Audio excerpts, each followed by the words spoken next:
আমি তৰ্ক বিজ্ঞান বা লজিকৰ আগৰ যিটো ক্লাছত আমি তৰ্ক বিজ্ঞান কি আৰু তৰ্ক বিজ্ঞাননো আমাক কেলে লাগে, ইয়াৰ প্ৰয়োজনীয়তানো কি, ইয়াৰ বিষয়ে আলোচনা কৰিছিলোঁ।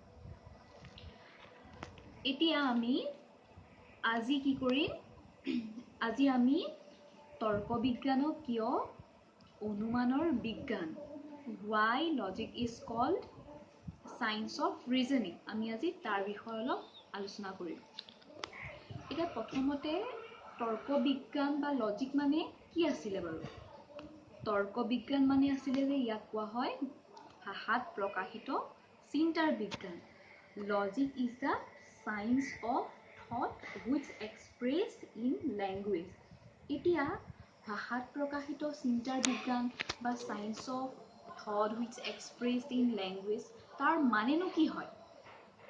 এতিয়া আমি প্ৰত্যেকজন মানুহে কি কৰোঁ, আমাৰ মনৰ ধাৰণাবিলাক, চিন্তাবিলাক, থটছবিলাক কি কৰোঁ, ইজনৰ আগত প্ৰকাশ কৰোঁ। আমাৰ ভাল লাগে, আমাৰ কেতিয়াবা আনন্দ লাগে, সুখ লাগে, আমাৰ দুখ লাগে, যিকোনো হওক, যিমান ধাৰণা হওক, ধাৰণাবিলাক কি প্ৰকাশ কৰোঁ ইজনে সিজনৰ আগত। আৰু প্ৰকাশ কৰাৰ একমাত্ৰ মাধ্যম বা এক্সপ্ৰেছ কৰাৰ একমাত্ৰ উপায়টোৱে হ'ল আমাৰ লেংগুৱেজ, ভাষা। তাৰমানে ভাষাৰ মাধ্যমেৰে কি কৰোঁ, আমি ইজনে সিজনৰ মনৰ ধাৰণা বা মনৰ ভাৱবিলাক আমি প্ৰকাশ কৰোঁ। গতিকে তৰ্ক বিজ্ঞান বা লজিক ইয়াত কোৱা হৈছে যে যেতিয়া আমি চিন্তাবিলাক, আমাৰ থটছবিলাক ভাষাৰ মাধ্যমত আমি প্ৰকাশ কৰিম, ইয়াক কি কোৱা হ'ব, তৰ্ক বিজ্ঞান বা লজিক বুলি কোৱা হ'ব। এতিয়া চিন্তা বা থট শব্দটো হ'ল এম্বিগুৱাছ হয়, ইয়াৰ অৰ্থ বহুত আছে। আমি কিবা এটা সাধাৰণ প্ৰত্যক্ষ বা সাধাৰণতে আমি কিবা এটা দেখিছোঁ, চৰাই এটা দেখিছোঁ, পাৰচিভ কৰিছোঁ আমি চৰাই এটা, বা কি হয় আমি অতীতৰ কিবা এটা বস্তু ৰোমন্থন কৰিছোঁ, মেমৰাইজ কৰিছোঁ, বা কি হৈছে কিবা এটা কথা আমি কল্পনা কৰিছোঁ, ভাবিছোঁ কিবা এটা কথা, পাখি লগা ঘোঁৰা হওক, সোণৰ পাহাৰ, এইবিলাক কি হয় ইমেজিনেশ্যন হয় একো প্ৰকাৰ। আৰু এই সকলোবিলাক চিন্তা কি তৰ্ক বিজ্ঞানৰ, এই সকলোবিলাক চিন্তাই কি হৈছে ইয়াৰ অন্তৰ্গত বুলি কৈছে। এতিয়া তৰ্ক বিজ্ঞানত এই চিন্তা বা থট শব্দটোক ৰিজনিং বা অনুমান বুলি কোৱা হয়। তাৰ মানে যেতিয়া তৰ্ক বিজ্ঞান মানে কোৱা হৈছে যে ই ভাষাত প্ৰকাশিত চিন্তাৰ বিজ্ঞান। Logic is the science of thought which expressed in language. এই ডেফিনেশ্যনটোত থট বা চিন্তা শব্দটো কি হ'ব, অনুমান বা ৰিজনিঙৰ দ্বাৰা ছাবষ্টিটিউট তৰ্ক বিজ্ঞানে কৰিছে। এতিয়া অনুমান বা ৰিজনিঙক চিন্তা শব্দটোৰ অনুৰূপ হিচাপে ব্যৱহাৰ যেতিয়া কৰিছে, তাৰ মানে এতিয়া আমি জানিব লাগিব ৰিজনিং বা অনুমান মানেনো কি হয়। এতিয়া অনুমানটো হ'ল এটা মানসিক প্ৰক্ৰিয়া, ৰিজনিং কি হয়, এটা মেণ্টেল প্ৰচেছ হয়। এইটো হ'ল প্ৰথম কথা। নেক্সট আহিলে যে অনুমানত কি হয়, আমি জ্ঞাত সত্যৰ পৰা অজ্ঞাত নতুন সত্যত উপনীত হওঁ। Reasoning is a mental process. It is first one, and next point is in reasoning we pass here from something known to something unknown. এতিয়া জ্ঞাত সত্যৰ পৰা বা জনাৰ পৰা আমি নজনালৈনো আমি কেনেকৈ গতি কৰিম। আমি যদি এটা উদাহৰণ সহ যদি আমি ইয়াক বুজিবলৈ যাওঁ, তেনেহ'লে কি হয়, ধৰা হ'ল এতিয়া বাৰিষা বতৰ হয়, গতিকে এই বতৰটোত কি হয়, বৰষুণৰ পৰিমাণ বেছি হয়। গতিকে কি হ'ল, আমি ৰাতিপুৱা যেতিয়া শোৱাৰ পৰা উঠি যাওঁ, ৰাতিপুৱা শোৱাৰ পৰা উঠি যোৱাৰ পিছত যেতিয়া আমি তিতা চোতালখন দেখিম, চোতালখন যেতিয়া তিতি থকা দেখিম, তেনেহ'লে আমাৰ লগে লগে আমি কৈ দিব পাৰিম যে ৰাতি বৰষুণ হৈছিল। এতিয়া তিতা চোতালখন হ'ল আমাৰ জ্ঞাত সত্য বা নন ফেক্টছ। আমিতো বৰষুণ দিয়াটো ৰাতি গম পোৱা নাছিলোঁ, তিতা চোতালখন দেখিয়ে যেতিয়া আমি বৰষুণৰ অনুমান কৰিছোঁ, এইটো হ'ল আনন'ন ফেক্টছ। বৰষুণটো হ'ল আনন'ন ফেক্টছ বা অজ্ঞাত সত্য নতুন জ্ঞান আমাৰ তিতা চোতালখন হ'ল জ্ঞাত সত্য বা নন ফেক্টছ যেতিয়া আমি তিতা চোতালখন দেখি নন ফেক্টছটো দেখি যেতিয়া আমি আননৌন নেদেখা ফেক্টছটো বৰষুণৰ যেতিয়া অনুমান কৰিছোঁ ইয়াক কি হয় এটা অনুমান বুলি আমি ইয়াক ক'ব পাৰোঁ বা ৰিজনিং বুলি আমি ইয়াক ক'ব পাৰোঁ ঠিক একেদৰে আমি আৰু এটা উদাহৰণ ল'ব পাৰোঁ আমি ধোঁৱাটো আমি সকলোৱে দেখিছোঁ ধৰা হ'ল আমাৰ ওচৰ মানুহ এঘৰত ধোঁৱা ওলাই আছে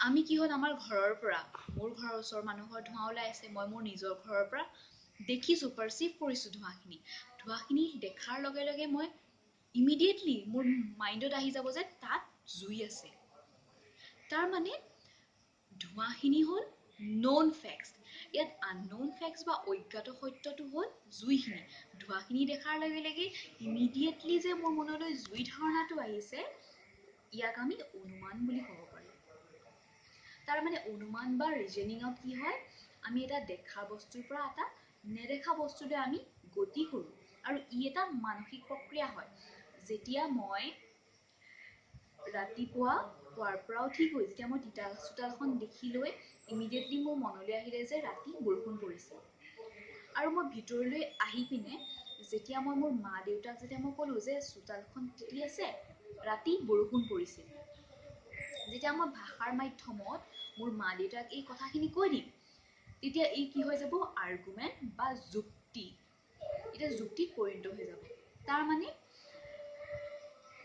অনুমানক যেতিয়া বা ৰিজনিঙক যেতিয়া আমি ভাষাৰ মাধ্যমত প্ৰকাশ কৰি দিম ই কি হৈ যাব যুক্তি বা আৰ্গুমেণ্ট বুলি আমি ইয়াক ক'ব পাৰিম এতিয়া নেক্সট আমাৰ ডেফিনেশ্যনটোত আমি পাইছিলোঁ যে তৰ্ক বিজ্ঞান হৈছে ভাষাত প্ৰকাশিত চিন্তাৰ বিজ্ঞান এতিয়া চিন্তাৰ বিজ্ঞান বুলি কৈছে science of thought which express in language এতিয়া চায়েন্স অফ থট বা চিন্তাৰ বিজ্ঞান বুলি কওঁতে চিন্তা শব্দটো বা থট শব্দটো আমি গম পালোঁ যে লজিকে ছাবষ্টিটিউট কৰিছে অনুমান বা ৰিজনিং শব্দৰে এতিয়া বিজ্ঞান বুলি কেলৈ কৈছে অনুমানক বা ৰিজনিঙক বিজ্ঞান বুলিনো কেলৈ কৈছে আমাৰ নেক্সট কুৱেশ্যনটো আহিল এতিয়া বিজ্ঞান মানে আমি সকলোৱে বিজ্ঞান মানে কি সকলোৱে আমি জানো বিজ্ঞান বা সায়েন্স মানে কি হয় এতিয়া আমি আমাৰ কি হয় আমাৰ পৃথিৱীখন বা আমাৰ গোটেই পৃথিৱীখনক কি কৰিছে ভাগ ভাগ কৰি পেলোৱা হৈছে পাৰ্ট বাই পাৰ্ট আমাৰ ভাগ কৰা হৈছে The whole world is divided into different departments.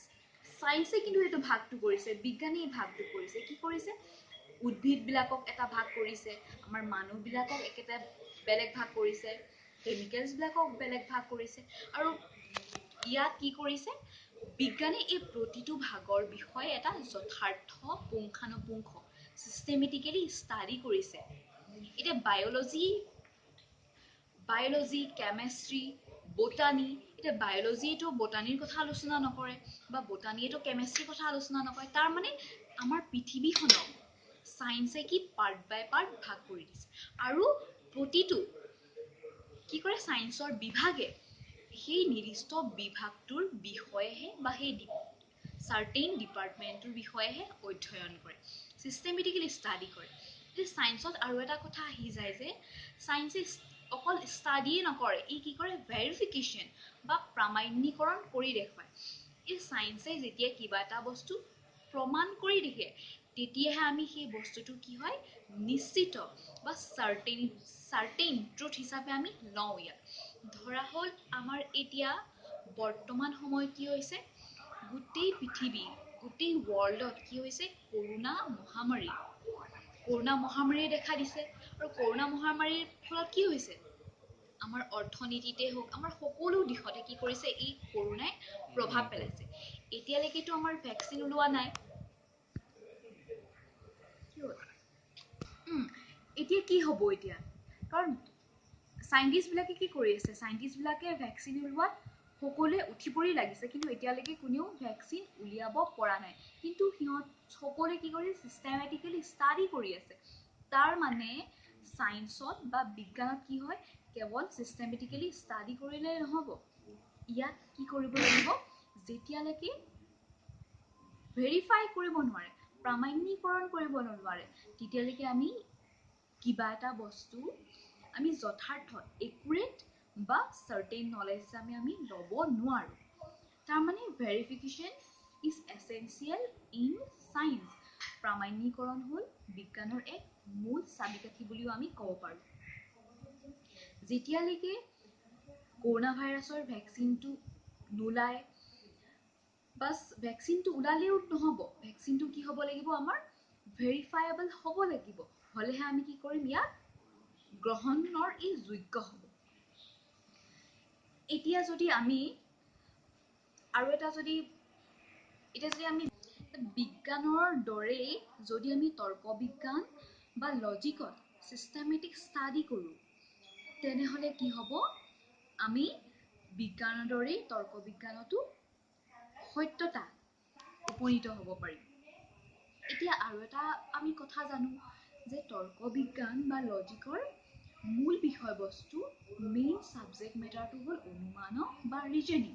এতিয়া তৰ্ক বিজ্ঞানে বা লজিকে কি কৰে, অনুমানক চিষ্টেমেটিকেলি বা সুসংবদ্ধভাৱে আলোচনা কৰে।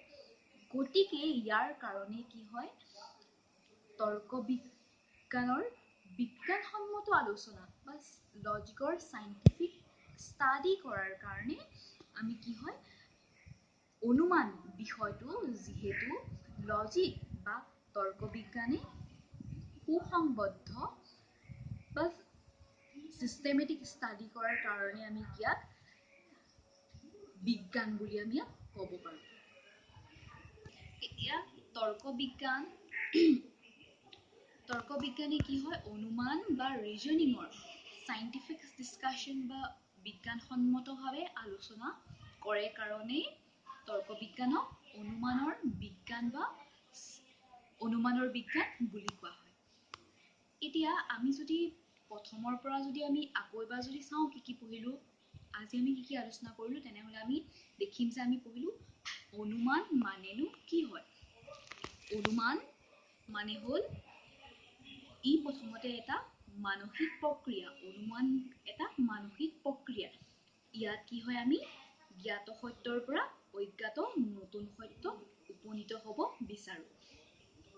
Reasoning is a mental process in which we pass from something known to something unknown. আৰু ইয়াৰ উদাহৰণস্বৰূপে আমি দিছিলোঁ যে ৰাতিপুৱা আমি শুৱাৰ পৰা উঠি তিতা চোতালখন দেখি যেতিয়া আমি বৰষুণৰ অনুমান কৰিম, ই কি হ'ব, অনুমান বা ৰিজনিঙৰ এটা উদাহৰণ।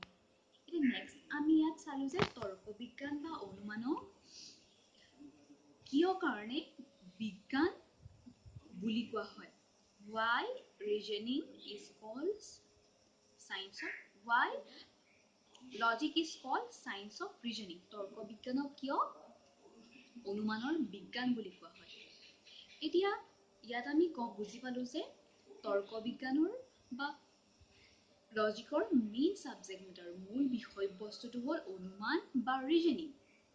এতিয়া আৰু এটা কথা আমি জানো যে তৰ্ক বিজ্ঞানত আমি কি বিচাৰোঁ বাৰু, লজিকত আমি কি কৰিব বিচাৰোঁ, আমি সদায় তৰ্ক বিজ্ঞান বা লজিকত সত্যৰ অনুসন্ধান কৰোঁ, ট্ৰুথটো বিচাৰি চাওঁ আমি। বিজ্ঞানৰ দৰে বিজ্ঞানে কি কৰে, বিজ্ঞানেতো সদায় সত্যৰে অনুসন্ধান কৰি থাকে, চিষ্টেমেটিক ষ্টাডি জৰিয়তে কি কৰে, সত্য বিচাৰি ফুৰে। বিজ্ঞানৰ দৰে যদি আমি তৰ্ক বিজ্ঞানত কি কৰোঁ, চিষ্টেমেটিক যদি আমি ষ্টাডি কৰোঁ, কাৰ জৰিয়তে, অনুমানৰ জৰিয়তে। অনুমান যদি আমি সুসংবদ্ধভাৱে চিষ্টেমেটিকেলি যদি আমি ষ্টাডি কৰোঁ, তেনেহ'লে কি পাওঁ, আমি সত্যৰ ৰিয়েলাইজেশ্যন, ট্ৰুথটো আমি ৰিয়েলাইজ কৰিব পাৰিম। গতিকে অনুমান বা ৰিজনিঙৰ বিজ্ঞানসন্মতভাৱে বা চাইণ্টিফিক ডিছকাশ্যন যিহেতু তৰ্ক বিজ্ঞানে কৰে, সেইকাৰণে তৰ্ক বিজ্ঞানক অনুমানৰ বিজ্ঞান বা চাইন্স অফ ৰিজনিং বুলি আমি ক'ব পাৰোঁ। আমি নেক্সট ক্লাছত আমি অনুমানৰ কিছুমান ভাগ আছে, অনুমানক দুটা ভাগত ভাগ কৰা হৈছে বা ৰিজনিঙৰ ভাগ দুটা আছে, আমি সেই ভাগ দুটা চাম। আজিলৈ তোমালোকক মই যিমানখিনি ক'লোঁ, তোমালোকৰ বুকবিলাক যোনে পাইছা পঢ়িবা, আৰু যদি কোনোবাই যদি তোমালোকৰ ওচৰত বুকখন নাই, তেনেহ'লে মোক তোমালোকে কমেণ্ট ছেকশ্যনত তোমালোকে মোক জনাই দিবা তেনেহ'লে মই তোমালোকক কি কৰিম ফাৰ্ষ্ট যিটো চেপ্টাৰ আছে চেপ্টাৰটো মই তোমালোকক তেতিয়া দি দিব পাৰিম তেতিয়া তোমালোকৰ মই কোৱা কথাখিনিৰ লগত যদি তোমালোকে কিতাপখন এবাৰো পঢ়া তোমালোকৰ কি হ'ব কমিউনিকেশ্যনটো কৰিবলৈ তোমালোকৰ ভাল হ'ব বুজি তোমালোকে সোনকালে পাবা ঠিক আছে থেংক ইউ